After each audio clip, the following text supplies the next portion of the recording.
La Terre, une planète de 4,5 milliards d'années en perpétuelle évolution. Les continents dérivent et entrent en collision. Les volcans entrent en éruption. Et les glaciers avancent et reculent. Tous ces phénomènes sculptent la croûte terrestre de façon multiple et fascinante. Ils laissent derrière eux de nombreux mystères géologiques encore inexpliqués. Dans cet épisode, nous allons explorer les grands lacs d'Amérique du Nord, la surface d'eau douce la plus étendue au monde. Ces lacs constituent 20% des réserves d'eau douce mondiales et près de 10% de l'eau potable américaine. Ces 5 lacs sont de véritables merveilles de la nature, mais leurs origines restent mystérieuses. Aujourd'hui, les géologues se font détectives et rassemblent les preuves cachées dans ce paysage extraordinaire. Ils se retrouvent à creuser profondément dans de vastes mines de sel souterraines, à explorer les chutes torrentielles du Niagara ou à escalader un glacier haut de 1600 mètres. Comprendre comment les grands lacs sont nés permettra également de comprendre comment la Terre elle-même s'est formée.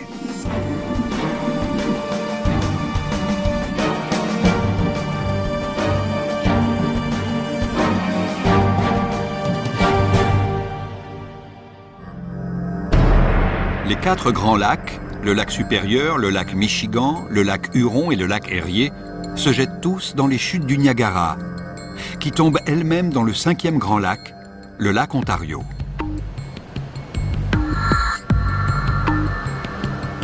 Le puissant torrent déverse dans la mer l'excédent d'eau de 4 des grands lacs. Pour les géologues, ces lacs sont une merveille, mais aussi un mystère de la nature. Les scientifiques cherchent à savoir comment ils se sont formés. Les pierres sont leurs indices, la glace, la lave et l'eau sont leurs suspects. Leurs recherches commencent dans ces bâtiments industriels apparemment banals au bord du lac Huron. À une centaine de mètres sous le sol se trouve un étonnant secret.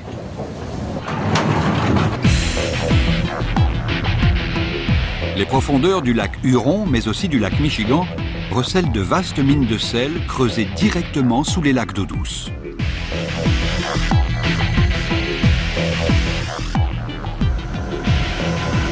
Là, on est à 540 mètres sous la surface de la Terre. C'est la mine de sel souterraine la plus grande au monde. Et on est juste sous le lac Huron, un grand lac d'eau douce. Le plus incroyable, c'est que ce gisement de sel a été découvert par hasard. On faisait des forages pour trouver du pétrole, et à la place, on a trouvé du sel. Alors on a arrêté de chercher du pétrole, et on a exploité le sel. Ce gisement de sel constitue un premier indice. C'est la preuve qu'il y avait là une mer autrefois.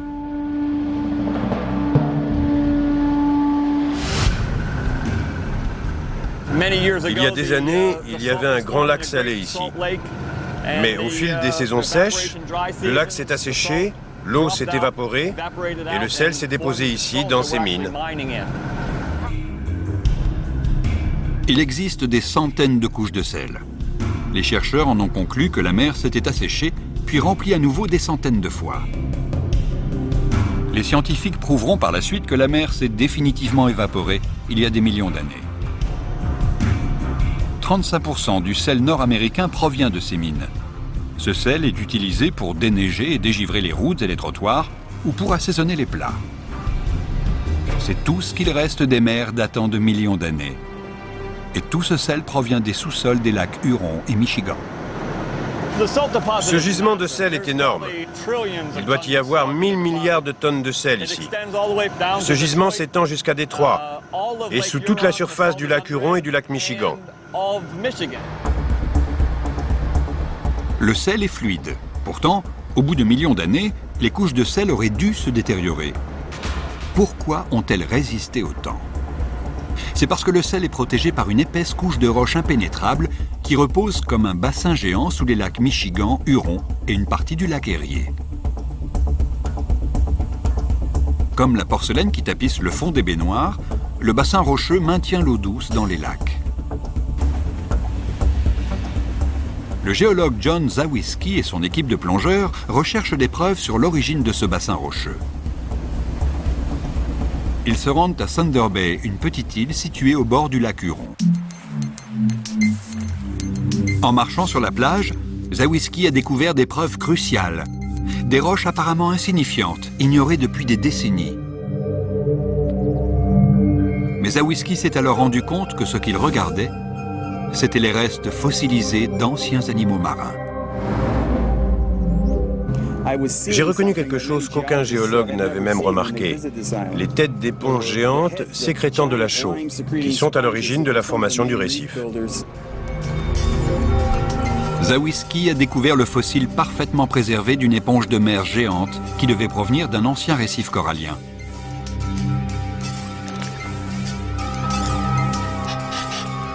Pendant 5 ans, les plongeurs de Zawiski ont sondé le lac pour essayer de déterminer la taille de cet ancien récif corallien.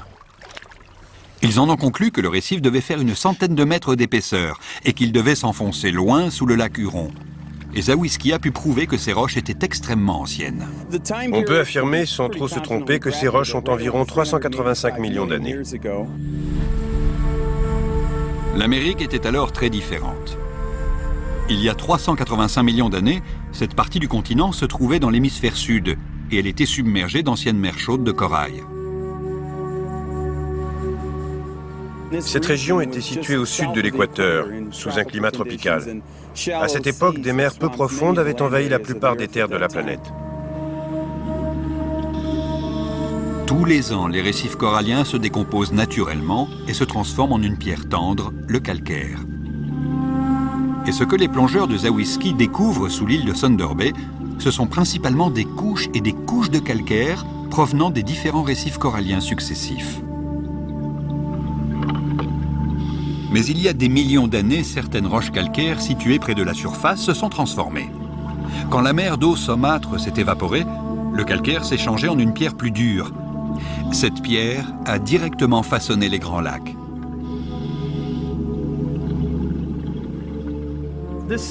Cette roche, c'est du calcaire. Celle-ci, c'était aussi du calcaire autrefois. Mais elle s'est transformée à la suite de plusieurs processus qui ont créé des conditions de recristallisation. Et c'est devenu une roche appelée la dolomie. Elle est beaucoup plus solide que le calcaire et plus résistante au climat. Je vais vous montrer la différence entre les deux. Carbonate de calcium et de magnésium. Pour montrer la différence de dureté entre les pierres, Zawiski utilise un outil indispensable pour un géologue. Je vais mettre de l'acide dessus. L'acide attaque et dissout les roches les plus tendres. D'abord le calcaire. On a une réaction violente. Le calcaire libère du dioxyde de carbone. Ensuite, la dolomie.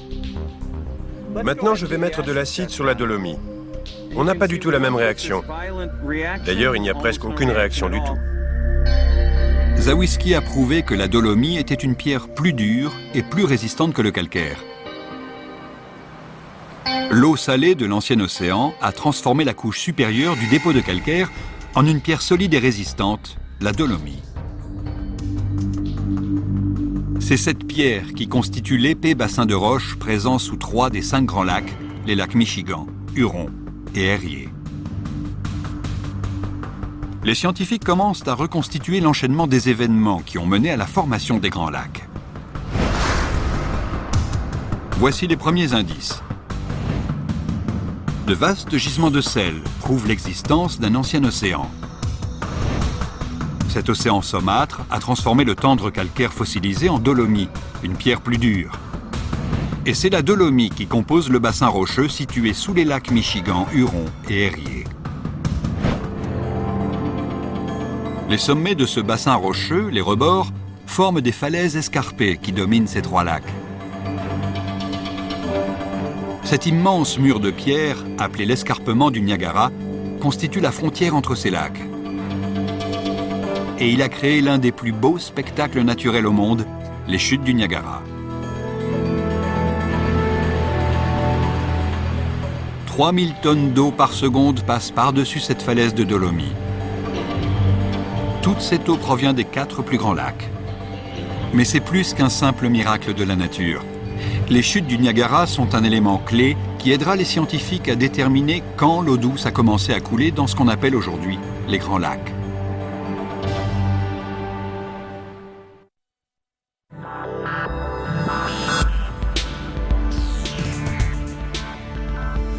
Les grands lacs d'Amérique du Nord. Les géologues ont découvert que 3 des 5 lacs se sont formés sur un vaste bassin rocheux créé par une ancienne lagune. La question, c'est quand? Ils pensent trouver la réponse ici, dans les chutes du Niagara. Derrière ce rideau de pluie se cachent des indices sur l'origine des lacs. Comme dans une piscine à débordement, l'excédent d'eau des lacs supérieurs, Michigan, Huron et Erie se déverse dans le lac Ontario via les chutes du Niagara. Toute cette eau transforme les chutes. Et cette transformation peut être mesurée et utilisée pour calculer l'âge des lacs.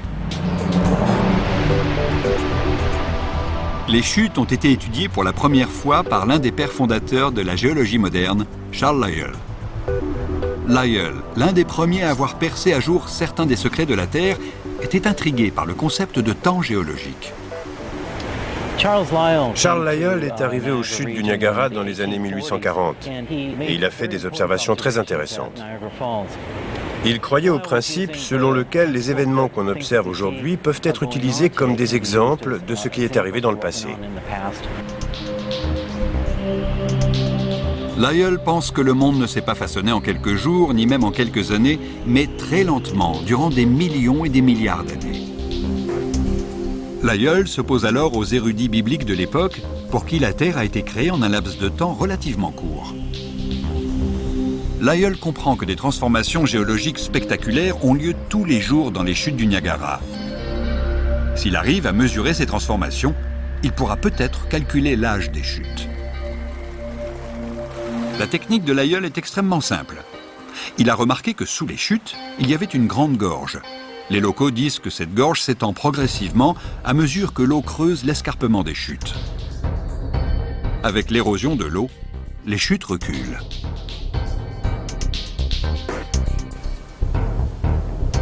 Si on regarde les chutes de profil, on comprend pourquoi l'escarpement est érodé par l'eau. Les chutes sont constituées d'une pente raide dont le tiers supérieur est composé d'une couche très dure de dolomie créée, comme on l'a vu, par l'eau de mer. Les 2 tiers inférieurs de cet escarpement sont composés d'une couche beaucoup plus tendre de schiste argileux.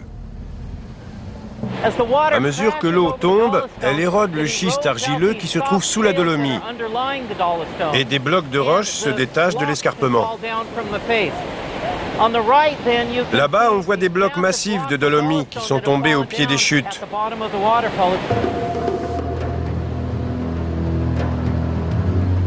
À chaque fois qu'un bloc de dolomie tombe, les chutes reculent. Lyell pense que ce phénomène existe depuis des milliers d'années et qu'il continue de se produire.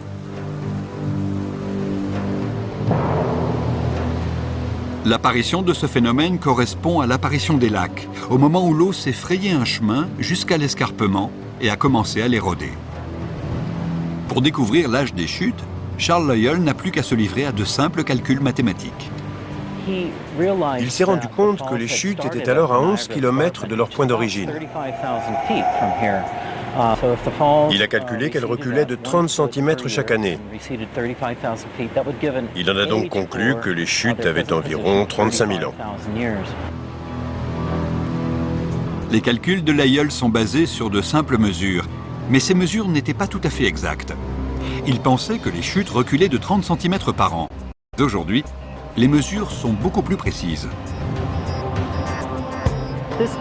Cette plaque commémore le Table Rock, l'endroit où se trouvaient les chutes au début du 19e siècle.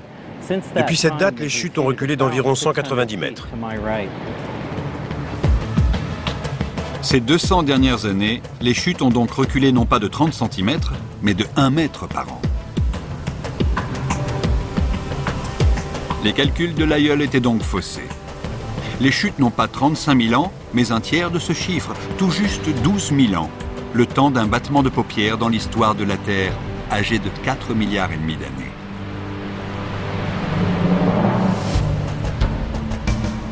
À force de recherches pour comprendre l'origine des Grands Lacs, les scientifiques ont maintenant un indice capital, l'âge des chutes du Niagara.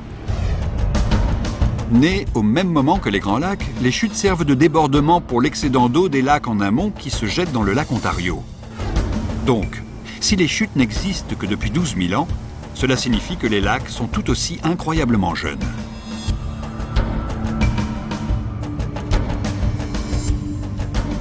Maintenant que les scientifiques savent quand les lacs sont nés, ils vont chercher à savoir comment. Quelle force colossale a pu créer non pas un, mais 5 grands lacs? Cette force était tellement puissante qu'elle a forcément laissé des traces de son passage dans la région.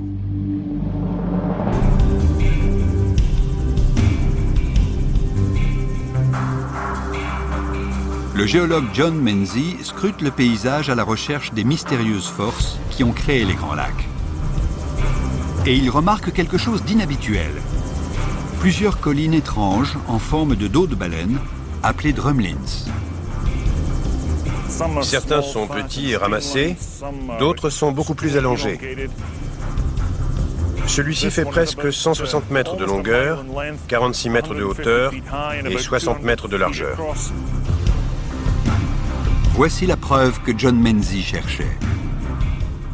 Il y a beaucoup de champs de drumlins en Amérique du Nord, mais celui-ci est particulièrement étendu. Il doit y avoir 60 000 à 80 000 drumlins ici, c'est énorme. Chaque drumlin pointe dans la même direction, le nord, d'où a émergé une force extraordinaire. Menzies en déduit qu'ils ont tous été créés par la même chose. Mais quoi? La réponse se trouve à plus de 6000 km de là, dans les Alpes suisses. Ici, les coupables sautent aux yeux. La neige et la glace. La Suisse abrite quelques-uns des plus grands glaciers d'Europe. Ce sont des rivières de glace géantes qui coulent le long des vallées montagneuses. Le glaciologue Andreas Boder étudie la façon dont les glaciers transforment le paysage. Ce qu'il découvrira ici pourrait aider à comprendre comment les Grands Lacs ont été créés. On va mesurer le mouvement de la glace. Ce réflecteur renvoie le signal laser qui provient d'un théodolite, ce qui nous donne la position exacte de ce piquet. Ensuite, on peut calculer le mouvement. Mes collègues là-bas creusent de profonds trous à la base du glacier pour installer des instruments qui nous permettront de comprendre comment le glacier se déplace.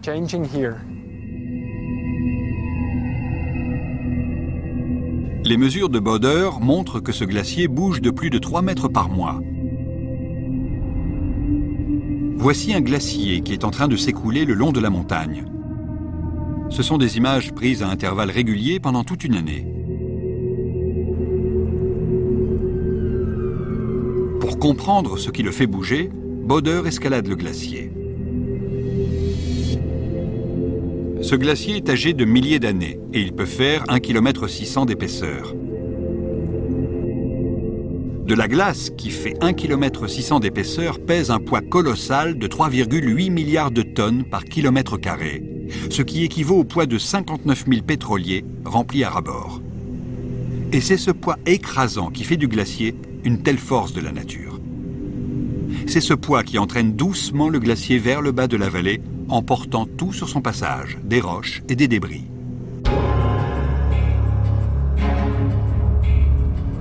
Ces roches agissent comme les lames d'un bulldozer géant, érodant le sol et emportant avec elles encore plus de roches et de terre. Mais quand la température remonte, le glacier fond et se retire vers le haut de la vallée, laissant d'énormes tas de roches et de débris derrière lui. C'est de cette façon que les drumlins d'Amérique du Nord se sont formés. Ils ont été entraînés puis déposés là par un puissant glacier. Un glacier qui a aussi très bien pu creuser les Grands Lacs. Le mystère se dissipe. Les chutes du Niagara sont âgées de 12 000 ans. Cela suggère que les lacs sont tout aussi récents. Non loin, des milliers de drumlins pointent vers un ancien glacier qui a dû creuser les grands lacs. C'est un fait indéniable. Mais un problème subsiste. Les grands lacs font 5 fois la taille de la Suisse. Mais on ne connaît l'existence d'aucun glacier de cette taille. Les géologues sont sur la trace de quelque chose d'encore plus puissant qui aurait pu causer des destructions massives, une sorte de monstre préhistorique qui aurait parcouru toute l'Amérique du Nord.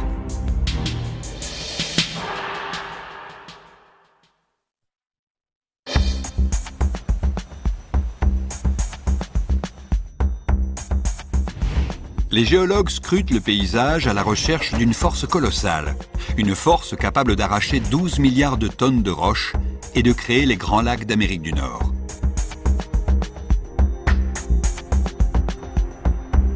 Il s'agirait d'un pan de glace si énorme qu'il battrait tous les records et défierait toute logique. John Menzies cherche des preuves de l'existence de ce monstre préhistorique au sud des chutes du Niagara. Toute cette zone était recouverte de glace et un énorme torrent de sédiments et d'eau déferlait entre la glace et ce substrat rocheux. C'est le déplacement des sédiments qui a créé ces magnifiques stries et ces sillons parallèles. Et il trouve d'autres indices. Des rochers géants faits d'une roche dure et cristalline appelée granit. Ces rochers reposent sur un terrain sablonneux et plat. Ils ne devraient pas être là. C'est ce qu'on appelle un bloc erratique. C'est du granit. Il pèse entre 80 et 100 tonnes. À l'origine, il se trouvait à la base d'un glacier. Quand le glacier s'est déplacé, le bloc a suivi le mouvement, un peu comme sur un tapis roulant. Il est arrivé jusqu'ici, au sud de l'Ontario, à 700 km au sud du bouclier canadien. Depuis, le glacier s'est retiré, la glace a fondu et ce bloc a été abandonné sur place. Les blocs erratiques ont parcouru des centaines de kilomètres depuis le nord du Canada, créant des sillons dans le substrat rocheux et des drumlins. Les indices s'accumulent. Autrefois, il y avait de la glace ici, beaucoup de glace. Les géologues ont cartographié toutes ces données et une image extraordinaire en est ressortie. Pas celle d'un glacier, mais d'une vaste calotte glaciaire d'1,6 km d'épaisseur et de 3200 km de long. Elle s'étendait depuis le pôle Nord jusqu'à Chicago et New York et elle a tout détruit sur son passage. Voilà une force assez puissante pour créer les grands lacs. Mais même cette vaste calotte glaciaire n'a pas pu creuser ces bassins de plus de 400 mètres de profondeur. Le coupable avait forcément un complice.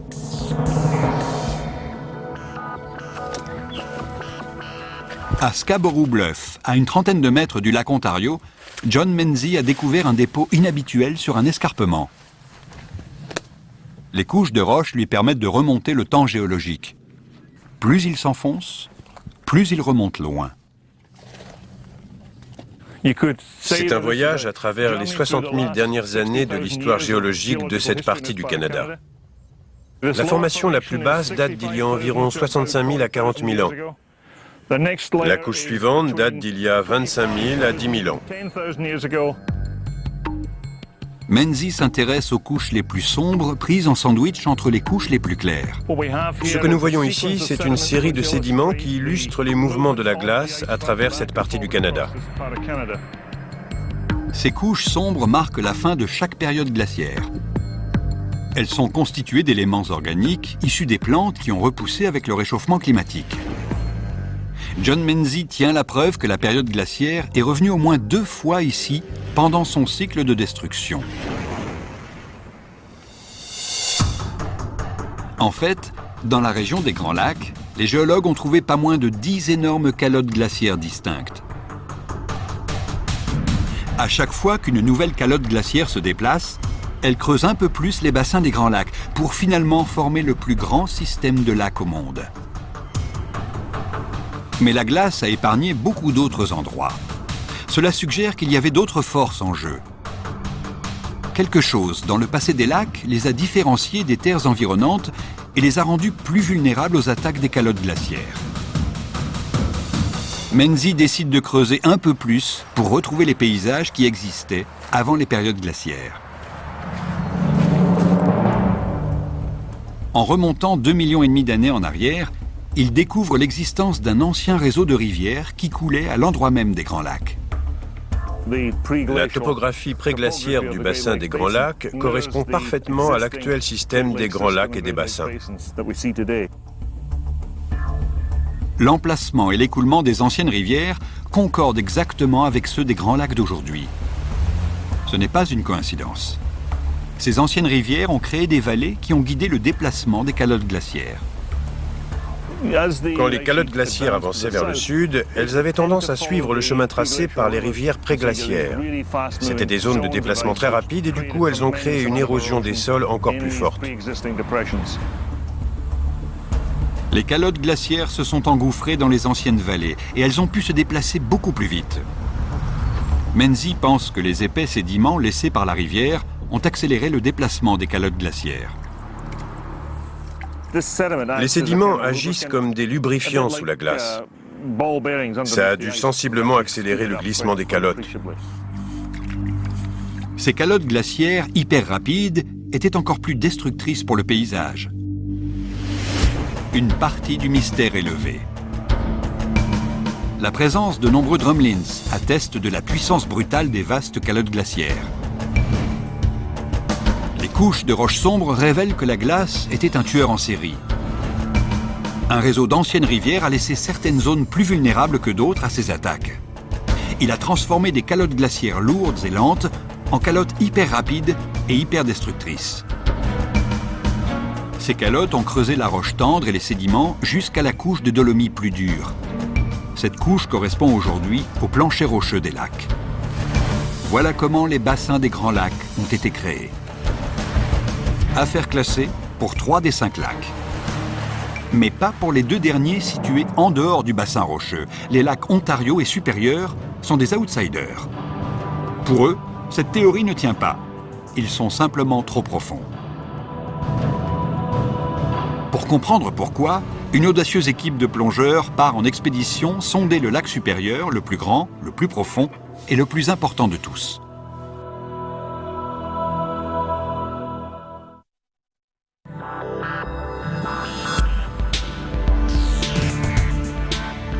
Les recherches se poursuivent pour comprendre l'origine des Grands Lacs d'Amérique du Nord.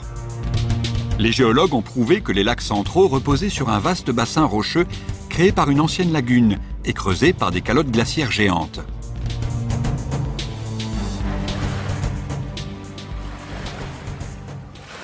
Mais en ce qui concerne le lac Supérieur, c'est une autre histoire. Le plus grand de tous les lacs s'enfonce à 400 mètres de profondeur. Il pourrait presque submerger l'Empire State Building. Et il repose en dehors du bassin rocheux. Le lac Supérieur n'est pas juste plus profond que les autres lacs. Son plancher est aussi le point le plus bas du continent nord-américain. Plus de la moitié de ce gigantesque lac repose sous le niveau de la mer. La question, c'est pourquoi ? Le géologue canadien Henry Hall est convaincu que la réponse se trouve au fin fond du lac. On a pu étudier une partie très isolée du lac, presque au centre géométrique, qui s'appelle le Superior Shoal. On ne connaissait pas la nature des roches qui la composaient, ni le pourquoi de son existence.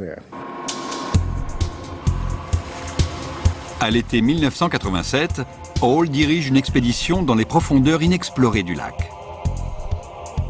On a plongé, on a mis environ 15 minutes pour arriver au fond du lac. C'était le noir complet, les seules lumières provenaient des projecteurs du submersible. Et quand on a atteint le fond, le pilote a dit « C'est très étrange, je reçois encore des échos qui viennent d'un peu partout. » Ça a l'air presque vertical. C'est vertical. Plus que vertical. Tout au fond du lac, à la frontière entre le Canada et les États-Unis, Hall découvre une étrange formation rocheuse. Le pilote a dit « On se croirait dans une sorte de cheminée. mais je ne suis pas sûr de ce que c'est. Hall et son submersible se trouvent dans un canyon à 370 mètres sous la surface. Intrigué, il en profite pour regarder de plus près les parois du canyon.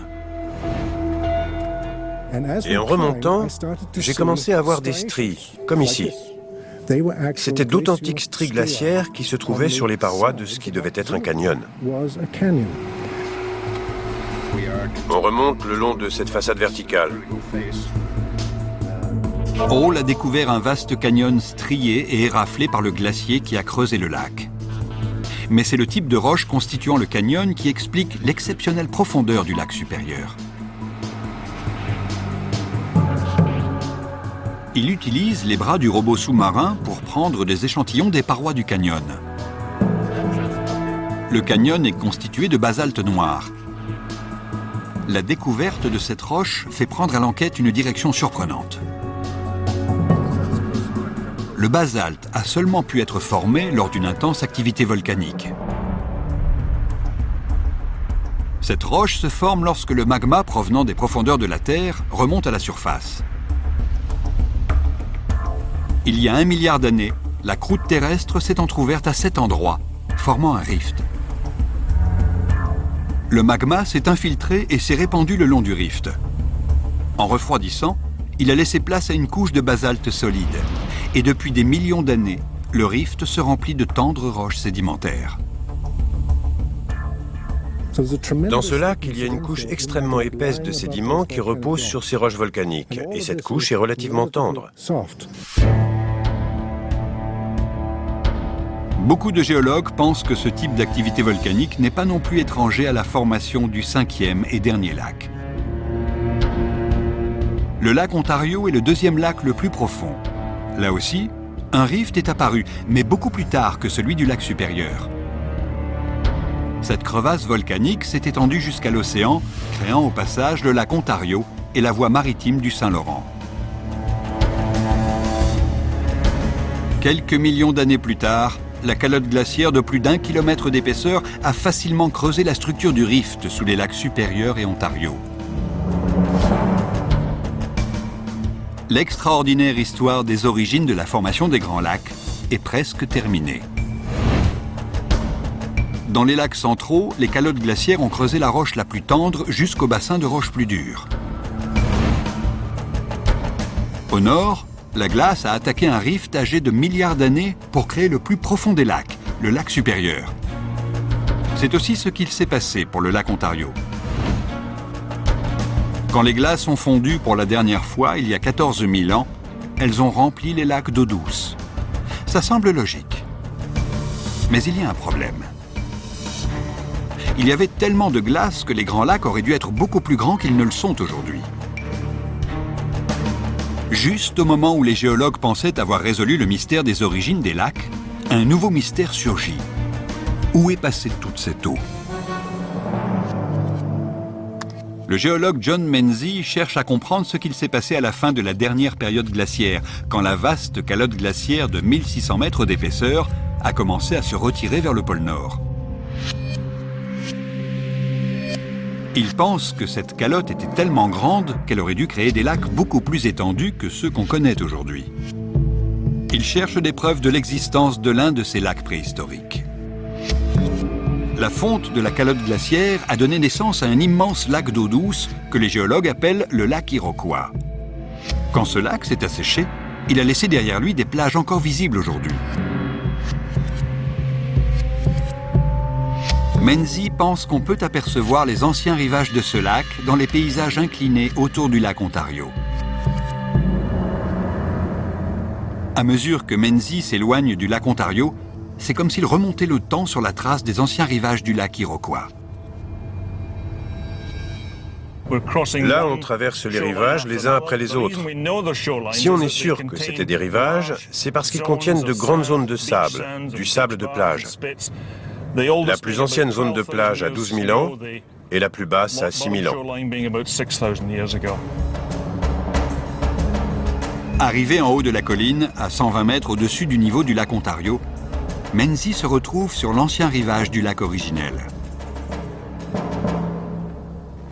Le lac Ontario est là-bas dans la brume. Et là, on se trouve à 1200 mètres au-dessus du lac, sur cette plage qui s'est formée il y a peut-être 10 000 ou 11 000 ans. Et là-bas, il y a la plage la plus vieille de toutes, elle a environ 12 000 ans. Ces anciennes plages, aujourd'hui enfouies sous le paysage environnant, sont les preuves de l'existence d'un ancien lac d'eau douce colossal. On parle d'une quantité d'eau impressionnante. Le lac s'étendait d'ici jusqu'au lac Ontario et même au-delà, jusqu'à l'État de New York et la ville de Rochester. C'était une mer intérieure gigantesque.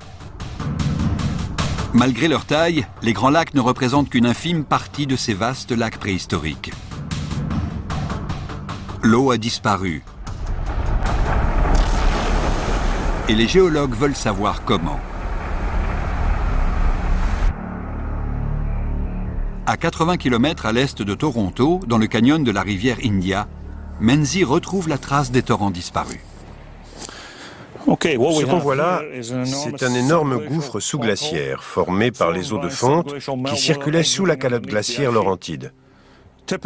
Les eaux de fonte formaient comme un vortex, un tourbillon très violent qui creusait le sol.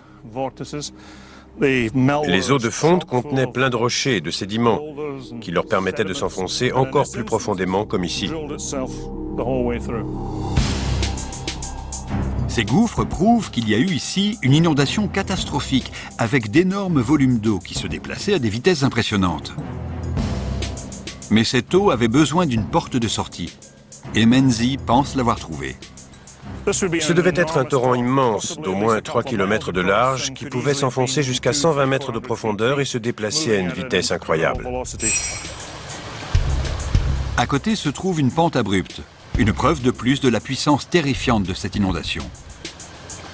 Le ruisseau qui subsiste aujourd'hui n'aurait jamais pu creuser une telle quantité de roches. Là-bas, c'est ce qu'on appelle un ruisseau marginal. C'est la petite rivière India. C'est le vestige de ce courant torrentiel.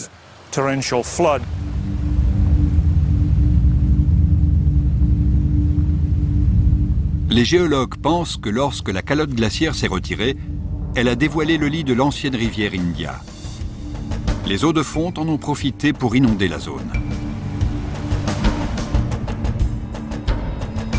Il y a 12 000 ans, quand la glace s'est définitivement retirée, elle a libéré la voie maritime du Saint-Laurent et a permis au Grand Lac de s'écouler. Le mystère des Grands Lacs est élucidé.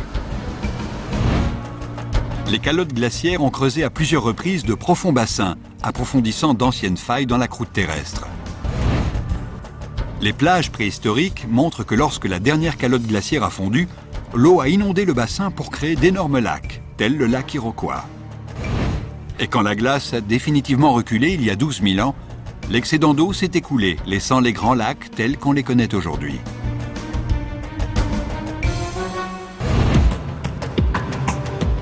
Mais même si l'on sait comment les Grands Lacs se sont formés, ils sont en perpétuelle évolution. Et les scientifiques pensent qu'arrivera un jour où les lacs disparaîtront à jamais.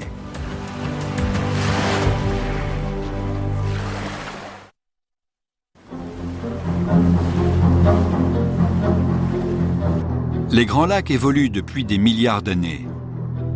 Aujourd'hui, les lacs et les villes qui bordent ces lacs sont interdépendants.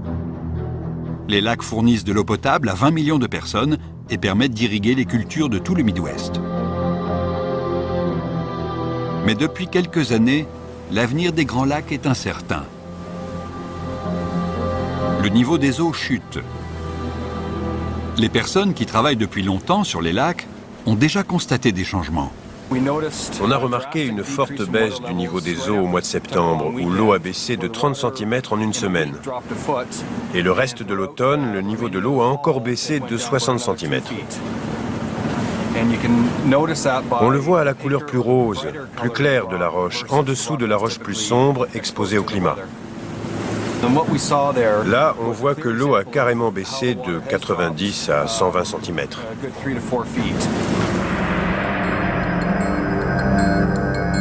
Beaucoup ont accusé le réchauffement climatique d'être à l'origine de ce phénomène. Mais pour les géologues, il y a une autre force en jeu. La calotte glaciaire qui a creusé les lacs était si lourde qu'elle a enfoncé et déformé la croûte terrestre. Maintenant que la glace a disparu, la croûte reprend sa forme d'origine et remonte. Ce qui est incroyable, c'est que 9000 ans après la fin de la dernière période glaciaire, le sol s'élève encore. Au nord, où la glace était plus épaisse, le sol s'est élevé de 550 mètres depuis que la glace a fondu.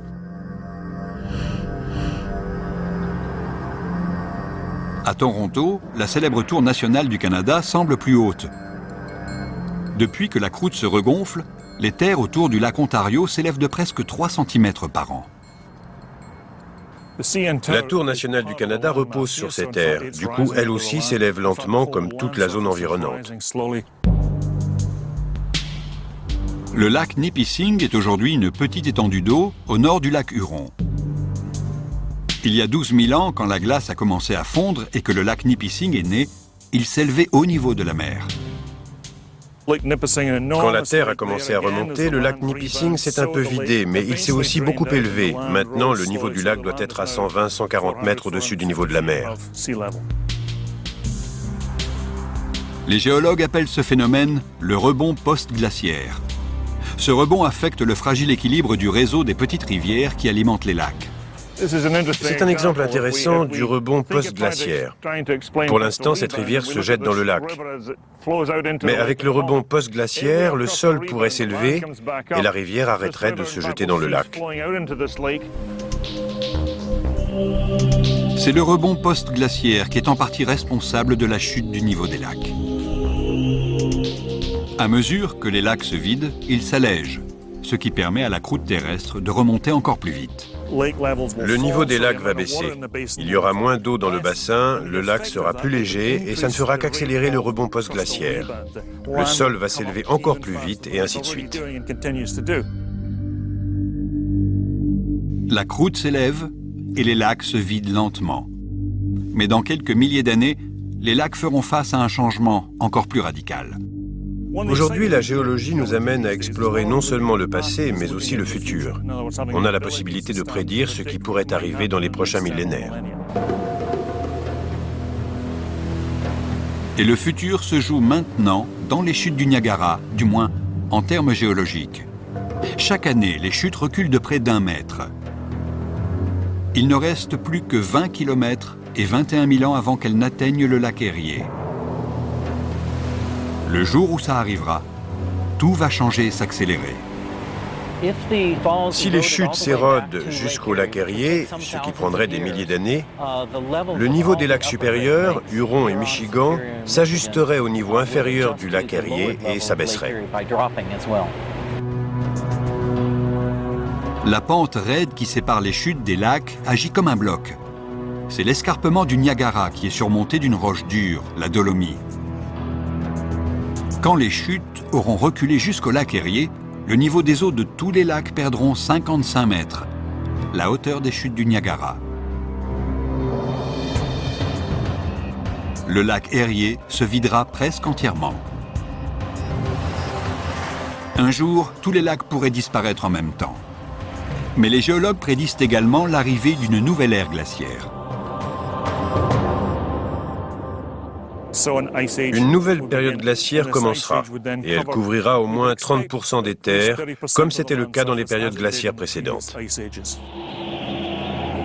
Et quand les glaces reviendront, elles creuseront encore plus profondément les bassins des lacs avant qu'ils ne se remplissent à nouveau. Le plus important des systèmes d'eau douce au monde a une histoire extraordinaire. Un canyon en basalte découvert au fond du lac supérieur révèle que 2 grands rifts se sont formés sous les lacs supérieurs et Ontario.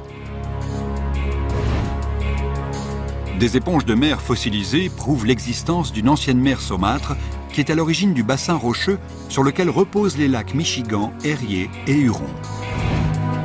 Des milliers de drumlins attestent que ce sont de vastes calottes glaciaires qui ont creusé les bassins des lacs. Nés il y a tout juste 12 000 ans, les grands lacs tels que nous les connaissons aujourd'hui ne sont que de passage. Ils n'auront existé que le temps d'un battement d'ailes. Mais leur histoire est loin d'être terminée.